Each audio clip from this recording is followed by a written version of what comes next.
बिस्मिल्लाहिर्रहमानिर्रहीम। अस्सलाम वालेकुम नाज़रीन, प्रोग्राम में आपको खुशामदीद कहते हैं। और बड़े अरसे से हम आपको बताने की कोशिश कर रहे थे कि बहुत सी ऐसी पोंजी स्कीम्स हैं और MLM के नाम पर, यानी मल्टी लेवल मार्केटिंग के नाम पर, आवाम से इन्वेस्टमेंट के नाम पर और उनको मुनाफा देने के नाम पर जो है वो बहुत कुछ करती हैं। उसमें बहुत बड़े नाम काबिल ज़िक्र हैं। लासानी ग्रुप है जो उनका वो इस वक्त जो है आपको पता है कि 80 से 100 अरब रुपए का फ्रॉड करके वो ओमान जो है वो भाग चुका है, अनीसुर रहमान। और अगर हम B4U की बात करें तो सैफुर रहमान नियाजी जो हैं वो इस वक्त नैब और FIA और तमाम इदारों के रडार पर आ चुके हैं। उनके बैंक अकाउंट अभी तक सीज़ हो चुके हैं और अवाम सरापा एहतजाज आने को है। आल पाकिस्तान प्रोजेक्ट के ऑलरेडी जो है वो आपने देखा कि उसका जो CEO है आदम चौधरी वो भी फरार हो गए हैं। और ये ओवरऑल सूरत हाल है जो हम बार बार आपको बताते रहे। आज हमारे साथ जो मौजूद है निगत भट्टी साहिबा हैं। ये लासानी जो ग्रुप ऑफ कंपनीज़ के नाम पर जो चिकन और चिक्स और फिर उसके बाद डीजल के नाम पर जो कुछ आवाम से फ्रॉड होता रहा, और ये ऐन उस वक्त फ्रॉड शुरू हुआ जो ही ये हुकूमत जो है वो वज़ीर-ए-आज़म इमरान खान ने हलफ उठाया। और तमाम तर मामलात आप देखेंगे तो तहरीक इंसाफ के रहनुमाओं के साथ से इनकी कड़ी मिलती है। वो बार बार वज़ीर-ए-आज़म इमरान खान के विजन को लेकर जनाब उन्होंने आवाम के साथ फ्रॉड किया। और इस वक्त 40,000 के करीब जो बताया जा रहा है कि आवाम है जो इन का फ्रॉड का जो अभी तक उनके साथ हो चुका है। 3-4 हज़ार के करीब बताया जा रहा है कि नैब को एप्लीकेशन जा चुकी हैं और 80 से 100 अरब है। और निगत भट्टी साहिबा हैं जो कि इसको लीड कर रही हैं और इनकी बड़ी कोशिश थी। और अभी तक नैब ने भी बाकायदा तौर पर इनकी हमने देखा कि कोशिशें रंग लाई हैं और काफ़ी हद तक मामलात आगे पहुँच चुके हैं। और अनीसुर रहमान इस वक्त जो है वो बहुत जल्द देखिएगा कि गिरफ़्तार भी होगा और उसके साथ जो दाएं बाएं लोग थे वो भी गिरफ़्तार होंगे। और हम कोशिश करेंगे कि आवाम तक जो है वो अहम जो चीज़ें हैं वो पहुँचें। निगत भट्टी साहब, आप बहुत शुक्रिया आपका। बताइएगा ये पहली तो ज़रा आप ख़ुद बताइए, क्योंकि ज़रा डेफिनेटली आप इसको बड़े अच्छे से देख रहे हैं। ये अनीसुर रहमान जो था ये जो कंपनीज थी लासानी ग्रुप ऑफ कंपनी, ये कैसे फ्रॉड करती थी, इनका बिजनेस क्या था और लोग किस तरीके से इनके कैप्चर कैसे हुए सारे? बहुत शुक्रिया सतीश साहब। पहले तो मैं आपका शुक्रिया अदा करती हूँ कि आपने हमें मौका दिया, अपनी आवाज़ को ऐवानों तक पहुँचाने के लिए आपने हमारा साथ दिया, उसके लिए मैं आपका बहुत शुक्रगुजार हूँ। दूसरी बात यह है कि सर इनका तरीका वारदात कुछ इस तरह था कि इन्होंने स्टार्ट किया था, चिक्स के बिजनेस थे। तो उसमें ये कम से कम जो इनकी अमाउंट थी 3.5 लाख रुपया थी। उसके ऊपर ये 5,000 चूज़े का एग्रीमेंट करते थे और 40 दिन बाद 1,25,000 रुपया जो था वो प्रॉफिट की मद में देते थे। उसमें मेडिसिन और डॉक्टर जो है वो इनकी जिम्मेदारी होता था और फीड भी ये लोग प्रोवाइड करते होते थे। उसके बाद जो सेकेंड इन्होंने ऑप्शन निकाला, 2 साल तक इन्होंने उस बिज़नेस को चलाया और उसमें इन्होंने कहा कि SACP और इन तमाम FBR उनसे रजिस्टर्ड है और हम इमरान खान के विज़न को आगे लेके जा रहे हैं। उसके बाद इन्होंने तकरीबन 1 साल पहले जो है एक बिज़नेस और स्टार्ट कर दिया लासानी डीजल एंड ऑयल के नाम से। तो उसमें भी ये इन्होंने मिनिमम अमाउंट जो थी वो 3.5 लाख रुपया रखी और उसमें ये देते होते थे 26 दिन का प्रॉफिट देते होते थे 20,000 के लिहाज से 50 पैसे ये पर लीटर प्रॉफिट के नाम पे लोगों को बेवकूफ़ बना के और उनको ये प्रॉफिट देते होते थे। और ये वो वाला काम था जिसका कोई फिजिकल स्ट्रक्चर ही नहीं था, यानी कि ये सिर्फ रोटेशन ऑफ मनी करते थे, इनका कोई भी फिजिकल स्ट्रक्चर मौजूद नहीं था। तो ये तरीका वारदात था जिसके तहत लोग इनके पास आते थे और प्रॉफिट के चक्कर में या मतलब मुनाफे के लालच में अपनी जो जमा पूंजी इनके हवाले करके चले जाते होते थे। अनीसुर रहमान के साथ ऐसे कौन से अहम लोग थे जो आप समझते बहुत क्लोज थे? और बाकी नेटवर्कर्स की तो हम बात नहीं करेंगे, डेफिनेटली उनका काम यही होता है। बेसिकली सर अनीसुर रहमान एक एज ए समझ लें कि CEO के तौर पे काम कर रहा था तमाम बैंक अकाउंट्स में। ये 3 लोग इसके साथ होते थे। एक डॉक्टर आसिफ था, इसका मेन साथी था, शकील गिल होता था और एक और भी है जो इनके डायरेक्टर्स, कंपनी ऑफ डायरेक्टर्स में शुमार होते थे। ठीक है। इसके अलावा इन्होंने जो नेटवर्कर्स हैं उनकी भी 3 लेयर्स बनी हुई थी। जो ऊपर वाली लेयर थी उस पर जो बड़े क्लोज नेटवर्कर थे इनके, और जिन्होंने भी बहुत माल बनाया है। उसके बाद एक सेकंड लेयर आ जाती है जिसमें जो उन्हीं नेटवर्कर के लिए काम करते थे फर्स्ट लेयर के लिए, और उसके बाद एक थर्ड लेयर थी जो इन तीनों नेटवर्कर्स के लिए काम करते होते थे। सही। और इसके अलावा इनका तरीके वारदात ये होता था कि जो भी बंदा इनके पास जाता था तो ये उसको कहते थे कि आप अपने कोई रिलेटिव अजीज हैं तो उनको भी ले आए तो हम उनके भी इन्वेस्टमेंट करवा देते हैं।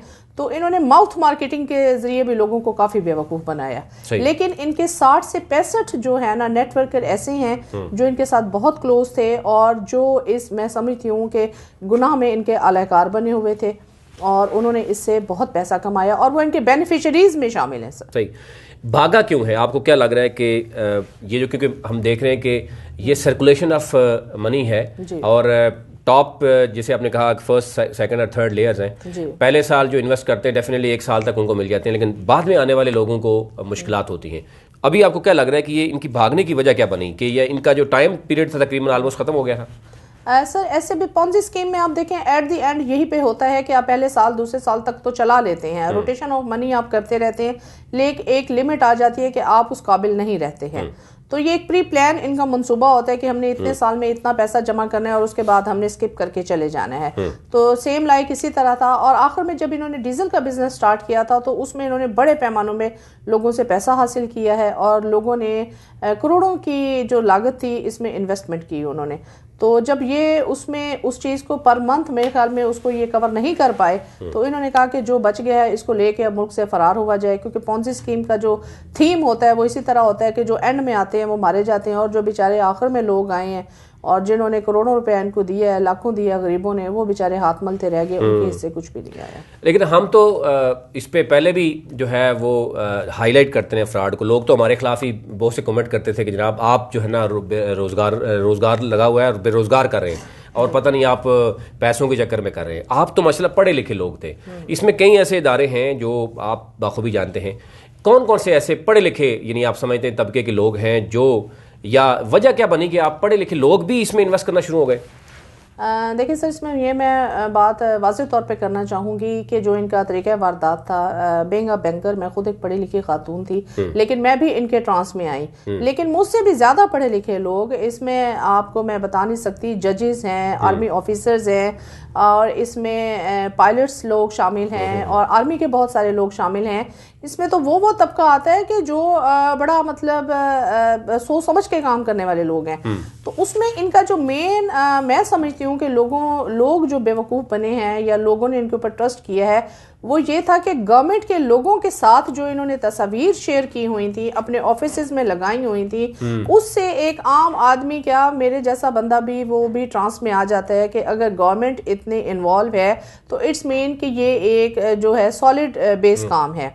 लेकिन एट द एंड जब ये सब कुछ हुआ है तो वो गवर्नमेंट के लोगों की जो MNA MPs हैं वो हमारे लिए रोल मॉडल हैं। अब वो हमें जवाब दे इस बात का कि वो लोग इनके साथ क्यों बैठे हुए, इस फ्रॉड वाले आदमी के साथ उनकी तस्वीरें किस चीज का इशारा कर रही हैं और जो गवर्नमेंट के ही लोग इस चीज में इन्वॉल्व क्यों हैं। और इसमें बड़े बड़े नाम शामिल हैं सर। शेख रशीद साहब वजीर दाखिला हैं, वो एक्सप्लेनेशन दें आके कि वो क्यों बैठे हुए हैं इनके साथ। उनके ड्राइंग रूम में एक बंदा आके बैठा है, क्या वो उसका बैकग्राउंड नहीं जानते? बिल्कुल ठीक है। और कौन कौन से यानी ऐसे लोग हैं जिनके साथ इसकी तस्वीर थी? सिर्फ तस्वीर थी या मतलब ये दिखाते भी थे कि भाई जनाब हमारे तो बड़े अच्छे रिलेशन है और कोई इन्वेस्टमेंट भी है उनकी? जी सर, सिर्फ तस्वीर तो इन्होंने अपने ऑफिस में आविजा की हुई थी। गवर्नर साहब से ये शील्ड ले रहे हैं। फैजुल हसन चौहान पंजाब के जो इंफॉर्मेशन मिनिस्टर हैं उसके साथ इनको शील्ड मिल रही है और कासिम सूरी साहब हैं जो डिप्टी स्पीकर साहब हैं और जितने भी PTI के बड़े बड़े लीडरान हैं वो सारी लीडरशिप इनके साथ मिली हुई है। और उसके बाद यह है कि इन्होंने एक हम नहीं जानते कि वो फेक था या ओरिजिनल था, ये लोगों को एक एग्रीमेंट दिखाते होते थे शेख रशीद साहब का और कासिम सूरी साहब का। 30 मिलियन का दिखाते थे शेख रशीद साहब का कि जी ये एग्रीमेंट है और इन्होंने हमारे साथ इतनी इन्वेस्टमेंट की हुई है, और कासिम सूरी साहब का भी दिखाते थे। अब अल्लाह बेहतर जानता है कि वो फेक था या सच था। सही, यानी इस कदर ये सिस्टमेटिक था कि अगर शेख रशीद का वो एग्रीमेंट दिखाते थे कि जनाब 3 करोड़ उन्होंने लगाया हुआ है, कासिम सूरी का भी दिखाते थे, तो आपको लग रहा है कि इसलिए लोग कायल हो गए। और ये लोग जो आप बता रहे हैं कि गवर्नर पंजाब जो है वो यानी सरवर खान है, फिर उसके बाद सोहेल वड़ाइच जो मैं देख रहा हूँ जो आप बता रहे हैं। जी बिल्कुल, सोहेल वड़ाइच साहब जियो टेलीविजन के एक बहुत बड़े एंकर हैं। वो इनके ऑफिस में इनके साथ वाली सीट पे बड़े दोस्ताना माहौल में बैठे हुए हैं। फयाज हसन चौहान है, कासिम सूरी डिप्टी स्पीकर हैं, शेख रशीद, यानी ये सारे लोग एक तो तस्वीर दिखाते थे, दूसरा ये बताएं कि ये लोगों से यानी अगर लोग इन्वेस्ट करते थे तो उसके रिटर्न में क्या देते थे, क्या बताते थे कि हम क्या दे रहे हैं, गारंटी क्या देते थे? सर गारंटी तो चिकन के बिजनेस में तो ये उनको जैसे 5,000 चूजा है, ये उनके साथ एग्रीमेंट करते थे कि हम आपको 5,000 जो है चूजा प्रोवाइड करेंगे, लेकिन एट द स्पॉट ये उनको 1,000 चूजा दे देते होते थे। सही। और बाकी अगर वो 5,000 चूजा है तो वो 20 लोगों में डिवाइड करके ये देंगे और उसके अगेंस्ट आपको बाद में कि जी नुकसान हो गया और हमारे पास इतनी तादाद में चूजा हमें हेचरी से नहीं मिला है, इस तरह की बात करते होते थे। और इसके अलावा चिकन के बिजनेस में भी और इस बिजनेस में भी इनका तरीका वारदात ये होता था कि एक एग्रीमेंट और एक चेक देते होते थे यूबीएल बैंक का कि जी ये चेक है और आपको ये 12 माह का एग्रीमेंट है आपका, 12 माह के बाद आपको अपनी असल अमाउंट इस बैंक से आप विड्रॉ करा सकते हैं। और जब इन्होंने जो चेक देते होते थे वो इनएक्टिव चेक बुक से दिया जाता था, तो वो चेक एक्टिव ही नहीं होता था। जो इन्होंने हजारों की तादाद में लोगों को यूबीएल के चेक बांटे हैं और एक एग्रीमेंट दिया जाता था जिस पे साइन अनीस भी नहीं करता होता था, बल्कि जो इसके सीईओ इसके साथ जो कोऑर्डिनेटर होते थे इसके मतलब जो इसके डायरेक्टर्स में शामिल होते थे वो अंदर बैठ के उनके ऊपर साइन भी फेक साइन करके लोगों को प्रोवाइड कर दिया जाता था। तो दूसरा ये जो डीजल और ये सारा ये दिखाकर आवाम को यानी चेक्स तकसीम होते थे, इसमें आप देखें कि बैंक जो है, जो बैंक अकाउंट है, तो बैंक अकाउंट की एक लिमिट होती है, वो मंथली उसमें ट्रांजैक्शन कितना कर सकता है, वो 2 करोड़ कर सकता है, वो 20,000 करेगा, वो 40,000 करेगा। तो इसमें आपको क्या लग रहा है कि बैंक किस कदर जो है इन्वॉल्वमेंट है? ओमनी के थ्रू ये पैसे देते थे और बैंक क्या किस कदर खामोश रहा? बैंक को तो इल्म था कि ये सारा फ्रॉड हो रहा है। इसमें से सब ये आपने बड़ा सॉलिड क्वेश्चन उठाया है और इसी पे ही हम बैंक से जो है जवाब तलब करते हैं। स्टेट बैंक हमें इसका जवाब दे कि एक बैंक जो है उसकी केवाईसी आप उठा के देखें तो उसमें मंथली ट्रांजैक्शन उसकी 20,000 लिखी हुई है जो अकाउंट ओपन किया गया है, जबकि उसमें मंथली ट्रांजैक्शन जो हो रही है वो तकरीबन मतलब 4-5 करोड़ रुपया हो रही है, उसका टर्नओवर चल रहा है। तो उसमें एक तो ये क्वेश्चन है कि बैंक का कंप्लायंस डिपार्टमेंट कहाँ था, यूबीएल इस चीज में इन्वॉल्व किया जाए उसको, क्योंकि उसकी वजह से लोग बहुत ज्यादा बेवकूफ बने, क्योंकि ये लोगों को कहते होते थे कि हम तो जी थ्रू प्रॉपर चैनल बैंक के काम कर रहे हैं, ओमनी ग्रुप के थ्रू ये पैसे ट्रांसफर करते होते थे। और सबसे बड़ी बात कि बैंक इसको हजारों की तादाद में चेकबुक जो है इशू कर रहा है और वो भी नॉन एक्टिव। तो वो इतनी जो चेकबुक्स हैं नॉन एक्टिव है तो वो बैंक इनको आगे चेक कैसे दे रहा है? तो यूबीएल यहाँ पे कहाँ पे खड़ा हुआ है? इसमें तो यूबीएल को हम चाहते हैं कि उसको इस स्कैम में इन्वॉल्व किया जाए।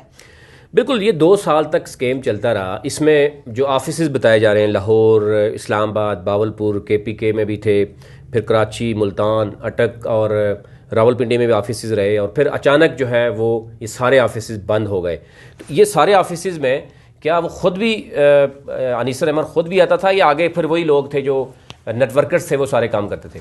सर इसके ऑफिसेज में जो मुझे इन्फॉर्मेशन मिली है कि बहावलपुर और मुल्तान में तो इसके अपने वालिद और भाई बाकायदा जाके कैश उठा के लेके आते होते थे, ठीक है ना, कैश उनके अंडर होता था। और रावलपिंडी वाले ऑफिस में एक जिशान साहब थे जो अनीस साहब के कोई कजन थे, खालाजाद थे या मामूजाद थे या चचाजाद थे, जो भी थे।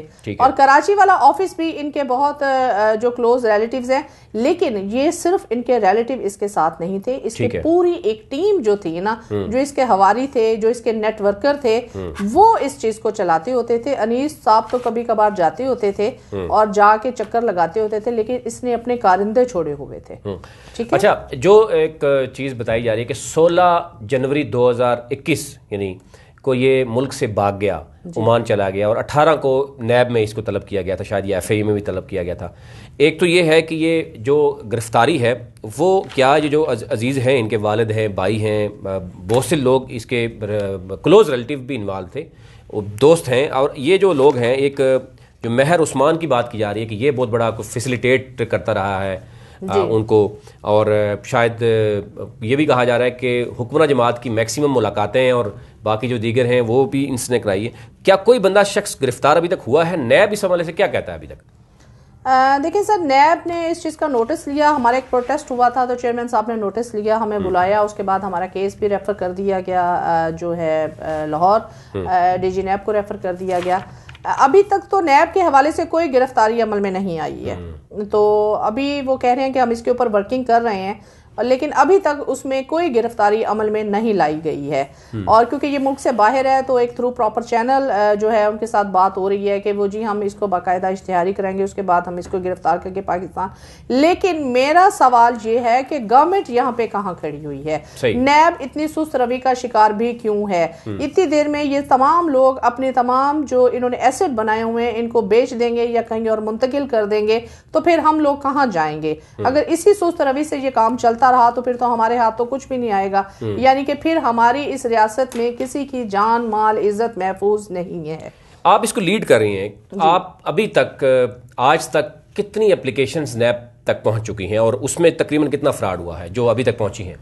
सर, नैब में एप्लीकेशन जो अभी तक पहुंची हैं तकरीबन अराउंड अबाउट 4000 तक तो पहुंच चुकी हैं। और कुछ इसमें इंटीरियर सिंध के लोग हैं, कुछ केपीकी से ऐसे लोग शामिल हैं जो अखबारात नहीं पढ़ सकते, जिनके पास एंड्रॉयड मोबाइल नहीं है, लेकिन उनकी भी एक बड़ी तादाद मौजूद है। और हम कोशिश करें कि उन लोगों को भी इसी पैनल में हम लेके आए और वो भी इसी जो है ना मोमेंटम में शामिल हो सकें।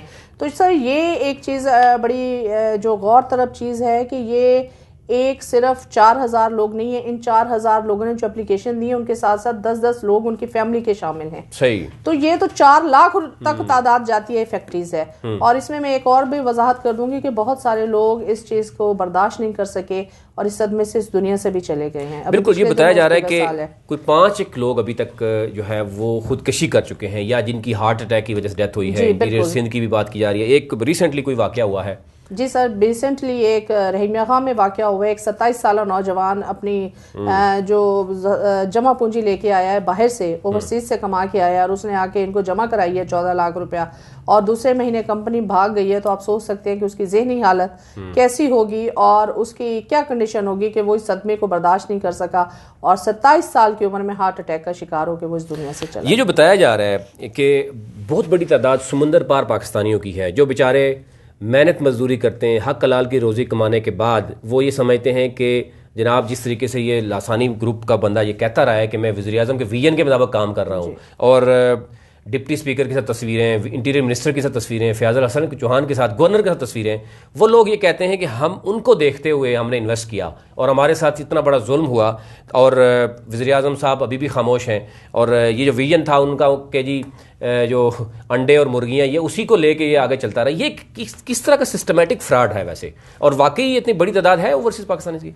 सर, ओवरसीज़ पाकिस्तानी की ना सिर्फ एक बड़ी तादाद है बल्कि एक बहुत बड़ी तादाद वो है जो पाकिस्तान में पैसा लेके आए वहां से कमा के कि चले हम पाकिस्तान में जाके कोई काम करें। लेकिन जब वो पाकिस्तान में आए हैं, पूरी दुनिया से पैसा कमा के पाकिस्तान में लेके आए हैं, तो फिर इसी फ्रॉड के थ्रू उनका पैसा फिर बाहर चला गया। तो ये देखें कितने जुल्म की बात है। इसके अलावा ओवरसीज से सर मेरे पास मैं आपको ममालिक गिना दूं कि अमेरिका से लेके अफ्रीका तक, दुबई, कतर, अमान और ऑस्ट्रिया और इस तरह के जर्मनी और इटली, और इसमें ऐसे ऐसे ममालिक शामिल हैं कि मैं हैरान हूं। और लोगों ने बड़ी इन्वेस्टमेंट उन्होंने की हुई है। ओवरसीज की एक बड़ी तादाद सर इसमें अफेक्टेड है, और जो बेचारे अपना पैसा इस मुल्क में इसलिए लेके आए थे क्योंकि इमरान खान साहब कहते होते थे कि आप अपना पैसा पाकिस्तान लेके आए, लेकिन जब उनके साथ ये सब चक्कर हुआ है तो फिर पीएम साहब क्यों खामोश हैं? पीएम प्राइम मिनिस्टर साहब इसका जवाब क्यों नहीं देते? उसकी जो अपनी टीम के लोग हैं उनके साथ तस्वीरें किस चीज का सबूत दे रही हैं? मैं असेंबली में भी यही बात करूंगी कि इस चीज को क्यों नहीं आप लोग हाईलाइट करते हैं? हमें एक्सप्लेनेशन चाहिए इन सब लोगों से। हमें इस केस में ये एक्सप्लेनेशन दें कि ये लोग उसके साथ, और सब लोग गवर्नमेंट से वाबस्ता ही क्यों हैं? इसमें तो कोई भी ओपोजिशन का बंदा शामिल नहीं है। अगर इमरान खान का ये विजन था तो उस विजन में लोगों के साथ ये ज्यादती क्यों की गई? बिल्कुल, ये इंतहाई अफसोसनाक सूरत-ए-हाल है नाज़रीन के लिए भी, और ये उन लोगों के लिए जिनको हम बारहा ये अभी भी बता रहे हैं कि B4U भी आपके साथ फ्रॉड कर रही है, रॉयल ग्रुप ऑफ कंपनी भी आपके साथ फ्रॉड कर रही है, ऑल पाकिस्तान प्रोजेक्ट फ्रॉड कर चुकी है, B4U कर चुकी है। अब इनके डेफिनेटली अब इदारे अभी उनकी आंखें खुली हैं, और जब से हमने देखा कि लासानी ग्रुप ने एक बहुत बड़े लेवल का फ्रॉड किया, उसके बाद जो है वो हम देख रहे हैं कि ये लोग सरापा एहतजाज हैं, लाहौर में एहतजाज हो रहा है, तमाम सूबों में हो रहा है, इस्लामाबाद में हो रहा है। और अच्छा, नैब की जब आपने एहतजाज किया, नैब चेयरमैन के साथ आपकी मुलाकात हुई, उस मुलाकात में नैब चेयरमैन ने क्या कहा, कि कोई तसल्ली दी या आपको लग रहा है कि प्रैक्टिकली भी होगा? जी सर, चेयरमैन साहब वेरी नाइस पर्सन। उन्होंने दूसरे दिन ही इसका, जब हमने असेंबली के सामने प्रोटेस्ट किया तो उन्होंने दूसरे दिन ही इसका नोटिस लिया और हमें उन्होंने कॉल की और हम लोग चेयरमैन साहब से मीटिंग हुई तो उन्होंने बड़ा तसल्ली बख्श जवाब दिया था कि जी इंशाल्लाह मैं आपकी रिकवरी भी करवाऊंगा और इन लोगों को पाकिस्तान भी लेके आया जाएगा। और उन्होंने फ़ौरन ये केस रेफर भी कर दिया था और उन्होंने ये भी कहा था। लेकिन 2 माह गुजरने के बावजूद मैं चेयरमैन नैब साहब से फिर रिक्वेस्ट करूंगी और डीजी नैब लाहौर से भी रिक्वेस्ट करूंगी कि सर इसमें अभी तक एक गिरफ्तारी भी अमल में नहीं लाई गई। अगर ये केस इसी तरह चलता रहा तो फिर तो हम मेरे ख्याल में 1 साल बाद भूल ही जाएंगे कि हम कोई लुटे पुटे लोग थे और आप लोग भी भूल जाएंगे। तो इसमें कम से कम इस केस में इतनी तो तेजी लाई जाए कि जो अनीसुर रहमान मुल्क से बाहर गया है सर, उसके बाकी हवारी तो यहीं पे मौजूद हैं, उनको अरेस्ट क्यों नहीं किया जा रहा? कभी बताया जाता है कि जी वो प्रोटेक्शन बेल ले लेते हैं, लेकिन उसमें भी ये जाके कोर्ट में ऑर्डर तो ले सकते हैं, उनकी बेल को ये कैंसिल करवा सकते हैं। तो नैब से की तरफ हमारी आंखें लगी हुई हैं, लेकिन नैब के अलावा हमारी हुकूमत से भी ये पुरजोर गुजारिश होगी कि प्लीज आप खुदारा इस चीज को देखिए, हमें इन तमाम वज़रा से इसका जवाब चाहिए और हम इन्हें एक टाइम लिमिट फ्राहम कर रहे हैं। अगर ये 2 माह के अंदर कोई हमें वाज़े इसका कोई भी हल होता नजर नहीं आएगा तो फिर हम पीएम हाउस का तरफ जाएंगे और ये फिर हमारे पास आखिरी रास्ता रह जाएगा। अच्छा, एक और चीज जाके लोग इनके सामने जो है घरों में मरने के बजाय प्राइम मिनिस्टर के घर के सामने मरा जाए तो ज्यादा बेहतर होगा मेरे ख्याल। यानी आपका नेक्स्ट लाए अमल बनी गाला के सामने एहतजाज जी बिल्कुल, हमारा नेक्स्ट लाए अमल है। और मैं जो अपना बयान करके आई थी वहां पे जब हमने प्रोटेस्ट किया था असेंबली के सामने भी, तो उन्होंने हमें 15 दिन का टाइम दिया था, लेकिन अभी तक हमें अपने केस में कोई पेशरफ्त हासिल नहीं हुई। अच्छा, ये तो चलो एक हम देखते हैं सिस्टमेटिक फ्रॉड है जी। हम देख रहे हैं कि वो चिक्स और चिकन के नाम पर, अंडों के नाम पर वो वज़ीर आज़म के वीएन के मुताबिक उसने फ्रॉड किया, और साथ साथ वज़ीर आज़म के वीएन के करीबी तरीन यानी डिप्टी स्पीकर है, गवर्नर पंजाब है, इंटीरियर मिनिस्टर है फयाज़ हसन चौहान, और इस लेवल के अगर लोगों को साथ मिला के तस्वीरें बना के किया। कुछ और भी इदारे हैं जैसे B4U है और आल पाकिस्तान प्रोजेक्ट है, रॉयल ग्रुप ऑफ कंपनीज है और इस तरह की मजीद कंपनीज है। क्या समझते हैं ये जो जब तक लालच रहेगा आवाम में, आपको लग रहा है कि ये फ्रॉड खत्म नहीं होते? अभी भी लोग इस तरह के फ्रॉड का हिस्सा बनते हुए नजर आ रहे हैं, और बजाय इसके कि उनको तलकीन करें तो वो आगे से जो है ना वो गुस्सा होते हैं कि शायद हमारी रोजी रोटी जो है ना उस पर किया जा रहा है। तो इनके लोगों के लिए क्या मैसेज देना चाहेंगे? एक तो लासानी ग्रुप के लोगों के जिनसे फ्रॉड हो चुका है वो किस तरीके से आपको अप्रोच करें या आपकी टीम का कैसा हिस्सा बने, और दूसरे जिन लोगों जो कंपनियां फ्रॉड कर रही हैं आवाम के लिए आप क्या कहना चाहेंगे? सर सबसे पहले तो मैं मुतासरीन को ये कहना चाहूँगी कि अब हम जो है हमारा नेक्स्ट स्टेप है कि हमने गवर्नमेंट को इसमें इन्वॉल्व करना है। तो उसमें ये चीज़ सब मुतासरीन है कि हमें एक डाटा होगा जो हम असेंबली में पेश करेंगे, ठीक है ना, और वो डाटा हमने कलेक्ट करना है। और दूसरा ये है कि हमने एक जो है पूरी एक टीम बन के इस चीज़ का मुकाबला करना है। जो हमारा नेक्स्ट लाए अमल है वो पीएम हाउस की तरफ होगा। इसके अलावा जो बाकी लोग हैं जो डिफरेंट कंपनीज से हैं, एक चीज़ मैं बड़ी जो है वाजे कर देना चाहती हूँ कि जितनी भी B4U कंपनी है, ऑल पाकिस्तान ग्रुप्स हैं या जितनी भी बाकी इस तरह की पॉन्जी स्कीम के तहत काम कर रही हैं, आप देखें उनके किसी CEO की किसी गवर्नमेंट ऑफिशियल के साथ तस्वीर नहीं है, सिर्फ लासानी अनीसुर रहमान की ही पिक्चर्स क्यों आई हैं? सही है, ठीक है, ये एक हमारे लिए एक क्वेश्चन है, इसका जवाब हमें गवर्नमेंट से चाहिए। दूसरी बात यह है कि ये जितनी भी पॉन्जी स्कीम चल रही है, B4U है, ये मैं खुदारा लोगों से कहूँगी कि आपको जिस तरह का प्रॉफिट इतना लालच देके दिया जाता है, ये कमाई का जरिया नहीं होता। हम लोग भी इसीलिए लुटे हैं, तो खुदारा बाज आ जाए। हमेशा पैसा वही है जो आप अपने हाथों से कमाते हैं। तो लेकिन मेरा जाती एक्सपीरियंस उनके पास जब हम उनको ये बताते हैं कि आप अभी अगर आपके पास पैसा मौजूद है आप उसको तरीके से निकलवा लीजिए, बैंक अकाउंट उनके भी सीज हो चुके हैं। आल पाकिस्तान प्रोजेक्ट का जो CEO है वो भी क्योंकि वो ब्रिटिश नेशनल है और मीरपुर से उनका ताल्लुक है, वो भी अब फरार हो चुके हैं। सैफुर रहमान नियाजी, उनका तल्लक जो है वो भी अब 30 साल, वो खुद क्लेम करते हैं कि जनाब मैं तो मलेशिया में रहा हूँ।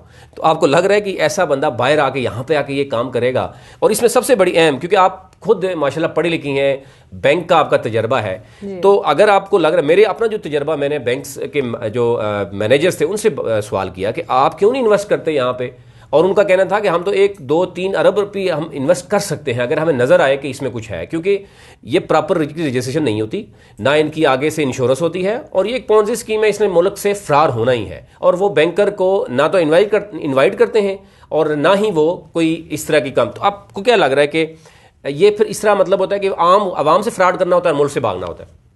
बिल्कुल सर, ये पॉन्जी स्कीम का देखें, आप इसको उठा के देखें तो इनका तरीक़ेकार यही होता है कि शुरू में जो कुछ अर्सा होता है या जो शुरू के इनके इन्वेस्टर होते हैं वो तो बहुत अच्छा कमा लेते हैं, और वही आगे से इनकी इतनी मार्केटिंग कर देते हैं कि इनका सिलसिला चल पड़ता है। लेकिन एट द एंड बेसिकली इसका कोई फिजिकल स्ट्रक्चर ही नहीं होता, लोगों को बेवकूफ़ बनाया जाता है। तो जिस बिजनेस का फिजिकल स्ट्रक्चर ही नहीं है, एट द एंड उसने कोलैप्स हो ही जाना है किसी ना किसी दिन और किसी ना किसी वक्त। तो एक और मैं आपसे माजरत आपको कट किया, जैसे अनीसर रहमान भाग गया, पीछे जितने भी लोग हैं उनको नैब अभी तक गिरफ्तार नहीं कर सकी जी।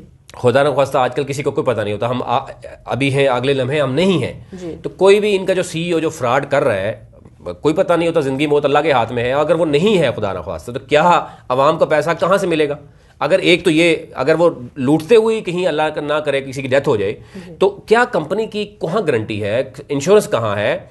और जब भी मेन बंदा भागता है, पीछे सारा का सारा आप देखते हैं कि खामोश लोग खुद कहना शुरू हो जाते हैं कि ये हमारे साथ भी फ्रॉड हो गया। इस सूरत हाल में क्या होना चाहिए? देखिए, सबसे पहले इस सूरत हाल में यह है कि लोगों को अवेयरनेस आ जानी चाहिए। अब सबसे पहले कि जब आप इस कंपनी में, ऐसी कंपनियों में शामिल ही नहीं होंगे तो इनका बिजनेस कैसे चलेगा? जिनकी कोई इंश्योरेंस नहीं है, जिनकी कोई गारंटी नहीं है, और जो स्टेट बैंक से एफिलिएशन ही नहीं रखते, उनको स्टेट बैंक की तरफ से कोई भी क्या कहना चाहिए कि उनको कोई चीज़ जारी नहीं की गई। जो उनको स्टेट बैंक की तरफ से एक लेटर दिया जाता है, जैसे बैंक होते हैं, किसी भी मालियाती इदारे को जब तक स्टेट बैंक लेटर इशू नहीं करता तो उसमें मेरे ख्याल में लोगों को इन्वेस्ट नहीं करना। अच्छा, एक कैश इन हैंड की बात हो रही थी कि कैश इन हैंड इन्होंने बहुत ज़्यादा लोगों से लिया, और लोगों के पास अब सवाए वो जो एक जो क्या कहते हैं उसको, चेक और एफिडेविट के अलावा कोई चीज नहीं है जी। उनके पास बैंक ट्रांजैक्शन भी नहीं है। कैश इन हैंड आप कह सकते हैं किस लेवल की इस लासानी में काम हुआ है? सर, कैश इन हैंड जो मैंने देखा उस ऑफिस में जाके कि वहां पर ज्यादातर काम ही कैश इन हैंड की सूरत में हो रहा था। और मेरा ये सवाल है कि इदारे और FIA कहाँ था जब वहां पे इतनी बड़ी कैश ट्रांजैक्शन आप बाय हैंड कर रहे हैं? तो FIA ने क्यों नहीं नोटिस लिया वहां पे जाके? और मेरे सामने लोग 50-50 लाख रुपया ला के दे रहे हैं और वो उठा के घर जा रहे हैं। तो इस तरह का कैश इन हैंड जब किसी बिजनेस में होगा तो FIA लाहौर का इतना बड़ा इदारा है, हमारी मिलिट्री इंटेलिजेंस है, हमारे और बहुत से इदारे हैं, CIA, तो ये लोग कहां पर थे? इन लोगों ने क्यों नहीं इसको बंद किया और लोगों को क्यों बेवकूफ बनने दिया गया? मैं ये सवाल उन तमाम इदारों से भी करती हूं, और मैं ये समझती हूं कि इन तमाम इदारों में जो काली भेड़ें बैठी हुई है ना, वो उन सब ने हम लोगों को लूटा है, और से खाली अनीसुर रहमान या उसकी टीम कुछ भी नहीं कर सकती थी। ये इन इदारों के लोग ही बीच में शामिल हैं जिन्होंने हम जैसे लोगों को जो बेवकूफ़ बनवाया और हमें जिस हाल तक पहुंचाया। इसमें सब इदारे मुलविस हैं, और उन इदारों के लोगों को भी बेनकाब करना चाहिए, क्योंकि अनीसुर रहमान को जैसे ही नोटिस आया तो अनीसुर रहमान मुल्क से बाहर कैसे चला गया, इतने खुफिया तरीके से उसको कौन इंफॉर्मेशन प्रोवाइड करता था? ये एक सवालिया निशान है और हमारे इदारों के लिए। 18 जनवरी को उसको नैब ने तलब किया है और वो 16 को ही फरार हो जाता है, और उसको उसका नाम वॉच लिस्ट में क्यों नहीं डाला गया या ECL में नहीं डाला गया, जब इतना इल्म था कि 80 से 100 अरब की करप्शन की हुई है, यानी उसने फ्रॉड किया है जी। इसमें मैं सर वजाहत कर दूं, जो मेरी अपनी इन्वेस्टिगेशन जो मैंने की है कि इसमें FIA जो है ना उसकी नेग्लिजेंस है। सही है। FIA को एक लेटर जारी किया गया था 2 तारीख को कि जी आपने इस बंदे का नाम ECL में डालना है। सही। FIA ने उसका नाम ECL में नहीं डाला, ठीक है। एक एप्लीकेशन FIA को भेजी गई और वो बंदा 16 तारीख को मुल्क से बाहर चला गया। अच्छा, 2 तारीख को किस इदारे ने उनको लिखा है? उसको एक इदारे की तरफ से लेटर भेजा गया था कि जी आपने इसका नाम ECL में डाल दिया है। जाहिर बात है, आप समझ आ रहे हैं, जिस इदारे ने उसको बुलाया होगा तो उस इदारे ने लेटर लेटर भी भेजा होगा उसको, लेकिन उसका नाम ECL में नहीं डाला गया और इसीलिए वो 16 जनवरी को इस मुल्क से चला गया। तो अनीस के साथ साथ मेरे ख्याल में FIA इसमें मुकम्मल तौर पर मुलव्विस है। सही है जी नाज़रीन, इस हवाले से अगर हम देखें तो लासानी जिस तरीके से उसने फ्रॉड किया और बड़ा सिस्टमेटिक फ्रॉड था, जिसमें बड़ी क्लियर चीज़ें नज़र आ रही हैं कि आम शहरी और पढ़े लिखे, यानी अगर जजेस भी उसमें जो आर्मी ऑफिसर और इवन ये भी बताया जा रहा है कि SCCP के कोई डायरेक्टर हैं वो भी उन्होंने भी जो है वो प्रॉफिट की नज़र जो है वो पैसा दिया, और बहुत से और मज़ीद लोग हैं जो इसका हिस्सा बने। अब तकरीबन 4000 के करीब बताया जा रहा है कि एप्लीकेशंस जो है वो नैब को पहुंच चुकी हैं और उसको ये निगत साहिबा उसको डील कर रही हैं। इनकी नैब चेयरमैन के साथ मुलाकात भी हुई और इनको हौसला भी दिया गया, तसल्ली भी दी गई, लेकिन 2 माह गुजर चुके हैं। इससे आप अंदाज़ा कर सकते हैं कि हमारे महकमे किस कदर उनकी नेग्लिजेंस है कि एक शख्स आकर 2 साल तक वो अरबों रुपए लूटता है, उसमें FIA भी खामोश है, नैब भी खामोश है, बाकी हमारे खुफिया इदारे भी कुछ नहीं कर सके, और फिर जब उसको तलब किया गया और उसको सिस्टमेटिकली आप देखें कि वो मुल्क से बाहर फरार हो गया। उसके बाद क्या हो रहा है अभी तक, और यही सूरत हाल हमें B4U में भी नज़र आती है, यही सूरत हाल हमें आल पाकिस्तान प्रोजेक्ट में भी नज़र आती है। जो रॉयल ग्रुप ऑफ कंपनीज, अब वो भी यही फ्रॉड करते हुए अब वो भी ऑयल और डीजल की बात करते हैं और सरेआम कर रहे हैं। इससे आप अंदाज़ा कर सकते हैं कि कुछ भी नहीं होता। और अगर आप SCCP के पास जाएं या मोस्टली बहुत से इदारे हैं, आप बैंक में जाएं तो बैंक आपको ये बताता है कि लीगली आप कितना पैसा ले सकते हैं और उसकी बाकायदा तौर पर इंश्योरेंस होती है। आपका एक सिंगल पैनी भी जो है वो नुकसान नहीं होता, क्योंकि आपको प्रॉफिट कम इसीलिए मिलता है कि वो आप आगे जो है वो बैंक इंश्योर्ड होते हैं। अब इस तरह की जो पॉन्जी स्कीम होती है वो डेफिनेटली उसमें रोटेशन ऑफ मनी होती है और उनका फिजिकल प्रोजेक्ट्स नहीं होते। अब जो कुछ लासानी ग्रुप ने ड्रामाबाजी की, उसने फिर भी सिस्टमेटिक किया। B4U या आल पाकिस्तान प्रोजेक्ट तो हवा में बातें करते हैं, कोई कहता है एयरलाइन लेके आएंगे, कोई कहता है B4U कैब चल रही है, कोई कहता है जी वो जहां भी जाते हैं वहां खड़े होकर आवाम को बेवकूफ़ बनाते हैं कि जी हम आपके एरिया में सोसाइटी बनाएंगे। यही प्रोजेक्ट आल पाकिस्तान प्रोजेक्ट ने किया, वो CEO जहां भी जाता था। अब हमारे पास तमाम तर जो डॉक्यूमेंट्स हमने हासिल किए, वहां कहीं भी लीगली इनके पास कोई डॉक्यूमेंट्स नहीं है सिवाय आवाम को बेवकूफ़ बनाने के। और आप इससे अंदाज़ा कर सकते हैं कि जिस दिन आदम चौधरी गायब हुआ उसके बाद क्या हुआ। बैंक सीज है, आवाम को जो इनको प्रॉफिट के नाम पे मिलना था वो बंद हो गया। यही सूरत हाल B4U में भी है। और अगर आप ये जो मेन CEOs हैं, अनीस रहमान भाग गया, अभी तक कुछ नहीं हुआ। आदम चौधरी भाग गया, अभी तक कुछ नहीं हुआ। जो सैफुर रहमान न्याजी और उसकी जो वाइफ है वो भाग जाएंगी, तो पीछे कौन किसको पकड़ेंगे? क्योंकि बाकी सारे नेटवर्कर्स हैं और मुख्तलिफ कंपनीज में वो आते रहे हैं। उनका बैकग्राउंड जरा चेक करें क्या है। हमारा मकसद है कि आवाम को वो चीज़ दिखाना कि जो रियलिटी में हो रही है और थ्रू प्रॉपर डॉक्यूमेंट्स के साथ। और ये लासानी ग्रुप वो कंपनी है जिस शख्स ने बड़ी क्लेवर और कनिंग तरीके से, आपने देखा होगा कि उसने वज़ीर-ए-आज़म के VN को, जब जो ही वज़ीर-ए-आज़म ने तकरीर की, आपने देखा होगा उसको भी बड़ा तनकीद का निशाना बनाया अपोजिशन ने कि उन्होंने अंडों की बात की, उन्होंने चूज़ों की बात की। उसी VN को लेकर ये शख्स निकला और उसने आवाम को, पढ़ी लिखी आवाम को भी बेवकूफ़ बनाया। साथ तहरीक इंसाफ के अहम जो रहनुमा थे उनके साथ तस्वीर बनाई, बैंक को भी साथ इन्वॉल्व किया और अरबों रुपए का फ्रॉड करके वो मुल्क से फरार हो गया। और अभी तक आवाम दर बदर की ठोकरें खा रही है। और आप ये देखें, खातून होने के नाते ये पढ़ी लिखी हैं, उसके बावजूद एहतजाज कर रही हैं, लीड कर रही हैं, अभी तक इनके हाथ कुछ भी नहीं आया। इसलिए ये मैसेज हमारी तरफ से हमने क्लियर आपको बताना था कि खुदारा एक तो ये है कि इस तरह की स्कीमों में पैसा न लगाएं, और अगर लगा दिया उसको फ़ौरन निकालने की कोशिश करें। और अब जो लासानी ग्रुप के जितने भी मुतासरीन हैं वो आप एक व्हाट्सअप नंबर भी आपको दे देंगे, आप इस पर भी एप्लीकेशन भेज सकते हैं। और आप ये निगत भट्टी साहिबा से आप रब्ता करें, और क्योंकि ये लीड कर रही हैं, चेयरमैन साहब से भी इनकी मुलाकात हुई है और अब तमाम इदारों के साथ इनकी ही कोऑर्डिनेशन होगी। और ताकि जितना ज़्यादा आप प्रेशर गवर्नमेंट पे, आप क्योंकि गवर्नमेंट के लोग इसमें इन्वॉल्व हैं, अगर वो देखेंगे आप कि अगर प्रेशर नहीं होगा तो डेफिनेटली ये आगे रमज़ान है, रमज़ान के बाद ईद है, और आप देखेंगे कि इदारे भी खामोश नज़र आएंगे। और फिर आपको आपकी जो जमा पूंजी है, हलाल कमाई है, और जो ओवरसीज़ पाकिस्तानीज़ हैं और जो वो लोग हैं जो बेचारे खुदकशी कर चुके हैं, वो बच्चे हैं, कहीं छोटे छोटे हमने देखा बच्चे हैं जिन्होंने घर सेल कर दिए, अपने जेवरात सेल कर दिए, अपने बहनों के, अपने माओं के, अपनी बेगमात के जेवरात सेव करके अब घर जाने के वो काबिल नहीं रहे। और वो भी रियलिटी है, वो भी मैं आपके सामने रखूंगा। लेकिन ये पोजीशन इस वक्त मौजूद है। और मुल्क में गुज़िश्ता 2 सालों में जिस तरीके से फ्रॉड होता हुआ नजर आया जब से ये मौजूदा हुकूमत आई है, और कोविड के दौरान लोगों ने जो फ़ायदा उठाया है कि इदारे सारे खामोश और बंद थे, उनके साथ राब्ता नहीं होता था, उसी दौरान इन लोगों ने फ्रॉड किया और मुल्क से भागे। अभी तक लिए इतना ही, मजीद आपके सामने ये चीज़ें रखते रहेंगे। और अगर कोई मुतासिन है तो वो मैडम से ज़रूर रब्ता करें, क्योंकि इनका एक एक्सपीरियंस भी है और ये आपको मैसेज भी दे रहे हैं। एक दफ़ा एक और आप मैसेज दे दें लोगों को कि इस फ्रॉड से वो कैसे बचें और आपसे वो कैसे रब्ता करें और किस तरीके से वो पैसा अपना वापस ले सकते हैं। सर, इसमें एक तो ये चीज़ है कि मेरे साथ मेरा नंबर है, अगर कोई ऐसा है जिसको जी, अगर कोई ऐसा है जो अभी तक नैब के हवाले से एप्लीकेशन जो मेन मरला है रिकवरी का उसमें शामिल नहीं हो सका, तो वो मुझसे पूछ सकता है कि वो उसमें किस तरह जाएं। और इसके अलावा हमारे जो काफ़ी मेरे साथ कोऑर्डिनेटर काम कर रहे हैं, उनके साथ रब्ता कर सकते हैं, मैं उनका नंबर भी शेयर कर दूंगी। और दूसरी बात ये है कि मुतासिरीन सबसे पहले तो हौसला भी रखें, क्योंकि हम कोशिश कर रहे हैं, स्ट्रगल कर रहे हैं, अल्लाह ताला इसमें देगा। तो नेक्स्ट जो है हमें एक यकजान होकर काम करना पड़ेगा।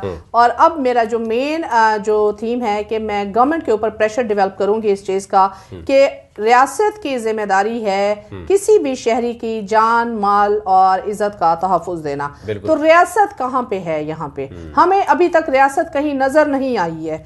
गवर्नमेंट ने अभी तक इसका कोई नोटिस नहीं लिया, लेकिन मैं शुक्रगुजार हूँ कि नैब जैसे इदारे का कि उन्होंने बड़ी जल्दी नोटिस भी ले लिया। लेकिन उसके साथ ही मैं चेयरमैन नैब से रिक्वेस्ट करूंगी कि ये प्रोसेस इतना स्लो क्यों हो। लेकिन आप ये इनको शामिल तफ्तीश क्यों नहीं करना चाह रहे कि एक बंदा इंटीरियर मिनिस्टर शेख रशीद से मुलाकात करता है, जी, वो गवर्नर से मुलाकात करता है। यही क्वेश्चन है सर मेरा कि अगर वो मुल्क से बाहर चला गया है तो इंटीरियर मिनिस्टर साहब कहां पे हैं जिनके ऊपर ये हर्फ आ रहा है? शेख रशीद साहब इसके एक्सप्लेनेशन दें उन 40,000 लोगों को कि वो किस जिम्न में इससे मुलाकात की है। अगर उस जिम्न में मुलाकात नहीं की तो क्या हमारी इंटीरियर मिनिस्ट्री इतनी कमजोर है कि एक बंदे को पाकिस्तान नहीं ला सकती? और इस तरह तो फिर एक बंदा कोई भी उठेगा, वो अरबों रुपए का किसी से फ्रॉड करके मुल्क से बाहर चला जाएगा और हम लोग सिर्फ बैठ के देखते रहेंगे। इसके लिए असेंबली में आवाज उठाने का मकसद भी यही है और सेनेट में भी सर कि इसके लिए कोई कानून साजी मुरव्वज की जाए, कोई कानून बनाया जाए। जब तक आप कोई कानून वजह नहीं करेंगे, लोग इसी तरह बेवकूफ बनते रहेंगे, लुटते रहेंगे और फरियादें लेके आपको जो है ना बद्दुआएं भी देते रहेंगे। आखिर में मैं यही कहूंगी बस। बहुत शुक्रिया जी, हमारे साथ मौजूद थी जो मुतासिरीन को देख रही लासानी ग्रुप के अभी तक जो एप्लीकेशन है उन्होंने बड़ी डिटेल में आपके सामने रखा कि किस तरीके से पढ़े लिखे लोग यानी जजिस, ब्यूरोक्रेट्स, आर्मी ऑफिसर भी जो है ये लासानी ग्रुप का हिस्सा बने और अब वो पछता रहे हैं कि उनके साथ हुआ क्या है। और क्योंकि अभी ये मुतासिरीन को लीड भी कर रही हैं, नैब के मामला भी देख रही हैं। निखिल साहिबा बहुत शुक्रिया आपका। अभी तक लिए इतना ही। ख्वातीन हज़रात, अपना और अपने मुल्क का ख्याल रखिए।